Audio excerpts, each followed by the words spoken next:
Brett Sockold, helping you make every class Catholic, coming you today from Bismarck, North Dakota. I was working here with teachers from Light of Christ Catholic schools. This was a new one for me. This was my first return visit. So I did my normal sort of keynote and workshops with them in October. And today we did a little bit of a deeper dive. So I actually have lots of material. I'm just going to share two with you in this video.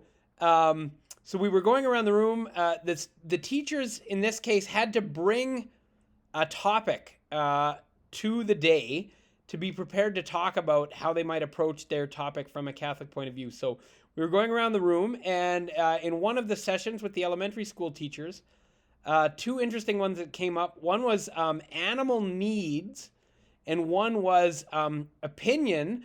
It happened twice, actually, for the younger kids, learning to distinguish between opinion and fact, and for older kids, but still elementary, writing some opinion essays. So we'll talk about some things that happen with both of those. The animal needs one was an interesting one, because at first, and this is typical, right? Well, you just animals have needs, and they need to eat, and they need to sleep, and they need to, drink and reproduce, and there's some really basic things that animals need, right? And one question cracked it open. So as they were thinking about this, I said, so are humans animals? And of course, we are, and also we're unique from other animals, right? So as soon as we started thinking, are humans animals? Well, we knew we have animal needs, all the basic biological, physical needs that animals have, we share. And also, we need things like justice, right? So a wolf kills a deer, the deer's family is not like, we need justice because a wolf killed our family member, right? But humans do need justice, right? So humans have all of the biological and physical needs that animals have. We share their animal nature in that way. But we have another kind of nature alongside our animal nature that has very different kinds of needs, right? We need to know what our life is about. We need justice. We need mercy. We need love. We need meaning, right? And leopards don't care. They're like, if I have a meal and a place to sleep, I don't ask, I don't stare at the stars and wonder what my life is all about, right? So that was really interesting, and it led very quickly to practical kinds of things you can do in the classroom, right? It's not hard to just get kids to reflect on how our needs are in many ways like the needs of other animals, and in many ways are very different. And the kids themselves could come up with those things. And then to think about what it means to be an ensouled human person, right? To have a rational soul, to have these other kinds of needs, which are rightly called spiritual needs. So that was one, animal needs in grade 3 biology or something like that. The other one was about opinion. So the first layer was distinguishing opinion and fact, right?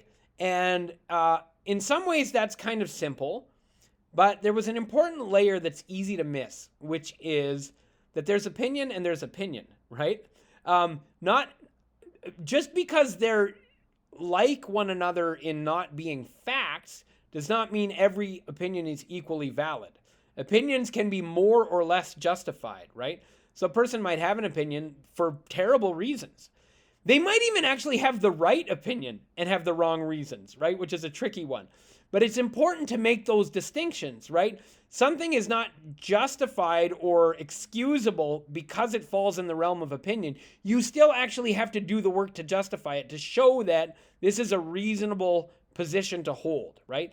And why do we hold opinions when the facts aren't evident, or it's not the kind of thing that admits of a straightforward factual resolution? Not because truth is irrelevant, or we wouldn't have opinions at all, but because we want to know what's true, and we should be seeking truth together. So one of the things that you teach elementary school kids about opinions is it's okay to be friends with people who have different opinions. Very good, of course. It's also more than okay to seek truth together with people who have different opinions, right? We don't want to give the impression that being friends with people who have different opinions means that truth is irrelevant, right? But actually, we have opinions because we want to know what's true. And good friends seek truth together even when they disagree. So we don't want the distinction between opinion and fact to become a kind of coded excuse for relativism on things that aren't like scientifically demonstrable, right? So that was one layer. And then the next layer, there was the older kids were working on writing assignments. They had to write opinion papers. And they were writing papers on what's better, cats or dogs, right? So this is, you can see it's a matter of opinion. There's not an objective answer. Whether a dog is better or a cat is better, it depends on what you want to achieve with your pet, right? But the value, of course, is you can do research and learn things about dogs in the course of making your argument. You can do research and learn things about cats in the course of making your argument, all that kind of stuff, right? Now, at first glance, the teachers are like, well, we could have them write opinion papers about religious themes, right? Now, you got to find, right? Now, if religion is about truth claims, you got to be careful. You don't want to give the impression that religion is just a matter of opinion, right? And it's unrelated to truth. But there are still things available, right? Is St. Francis or St. Dominic better? Well, that's an opinion. Like, you might like one of them better for reasons that are personal to you, and there's nothing wrong with that. And you could do an assignment, just like the cats and dogs assignment, on Francis and Dominic. And in doing so, you would learn things about church history and the saints that would be valuable things to know. But I said you could do that, but actually that's not what we're aiming for. Nothing wrong with an opinion piece on that and the things you might learn from it. But we want to think about what an opinion paper means about truth and our relationship with truth. That's the Catholic angle. Yes, you can add Catholic stuff, and there's nothing wrong with it in general, but I warn against it because I don't want us to like think we've checked a box by making the assignment Catholic in some surface level way. I want us to think more about a Catholic worldview, which goes back to, our earlier conversation about opinion still needing to be justifiable and not everything being equal just because it's just an opinion, right? And so one of the things we started talking about is like evaluating the strength of arguments, which arguments are good arguments, which are not, how to make careful distinctions and recognize how certain claims do or do not work in support of an opinion and all that kind of stuff. And the one verb that showed up over and over and over again was distinguish. Have to learn how to distinguish. And then I got my saint, right? So some of us know St. Thomas Aquinas gets quoted as saying, distinguo, distinguo, distinguo, right? If you want to have an argument, if you want to find the truth, you better get good at making careful distinctions, because the truth often gets lost when we're not good at making distinctions. And so in an opinion piece, you have to be able to distinguish between opinion and fact.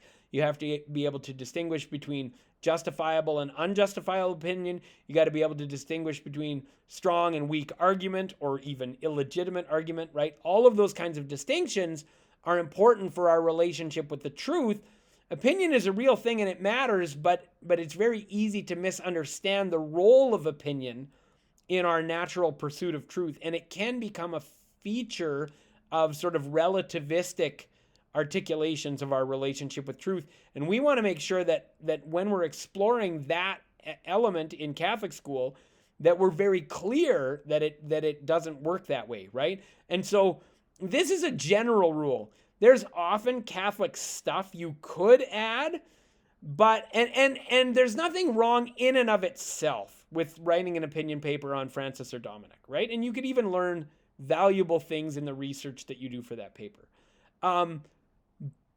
But if that's a shortcut so that you're not doing the real work of thinking about what a Catholic attitude towards the thing that is an opinion paper and the process we're asking students to go through to form some intellectual virtues in themselves by participating in that process, then we've missed it. Then we're not doing real Catholic academic integration. We're doing a kind of a surface level thing that at least on its own is insufficient. So those were two. I probably am going to make more videos later tonight because there was a ton of great content today. But those are two for a start. God bless.